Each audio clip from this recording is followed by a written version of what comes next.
होली में साली पगलाइल बा, रंग डाले खातिर अगुदाइल बा। होली में साली पगलाइल बा, रंग डाले खातिर अगुदाइल बा।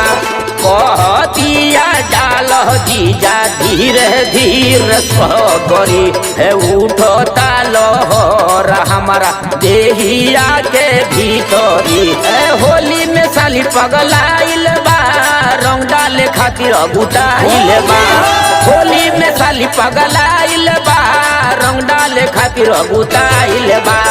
कहतिया डाल जीजा धीरे धीरे सगरी उठता लहर हमारा लहंगा के भीतरी।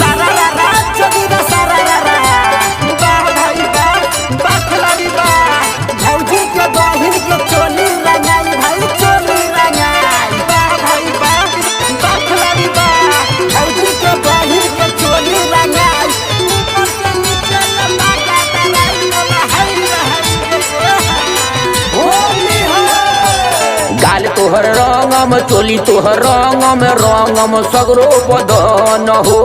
लाल रंग डालम हरा रंग डालम शोभी गोरा बदन हो।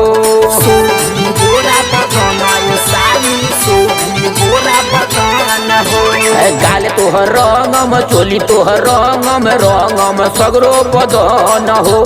लाल रंग डालम हरा रंग डालम शोभी गोरा बदन हो।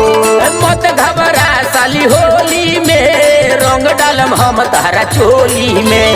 मत घबरा साली होली में रंग डालम हम तारा चोली में। कहतारू डाल जीजा धीरे धीरे सगरी होता गुद गुदी तारा देहिया के भीतरी।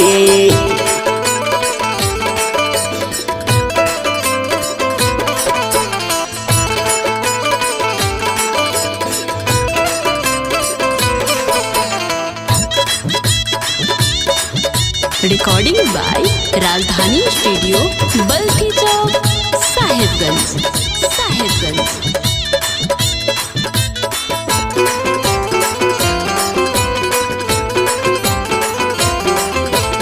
चोली चटकार शोभे लहंगा लहर मारे मुड करेलू खराब हो। रगड़ी रगड़ी हम रंग लगाई में पूरा हो जाए दिल के आस हो। पूरा हो जाए दिल के आस हो। चोली चटकार शोभे लहंगा लहर मारे मुड करेलू खराब हो। रगड़ी रगड़ी हम रंग लगाई में पूरा हो जाए दिल के आस हो। गावे शिव कुमार सागर होली हो, मान तू बात रम रानी हो।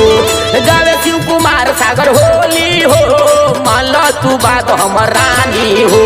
कहतारू डाल जीजा धीरे धीरे सगरी होता गुद गुदी तहारा देहिया के भीतरी। रिकॉर्डिंग बाय राजधानी स्टूडियो बल्थी चौक साहेबगंज।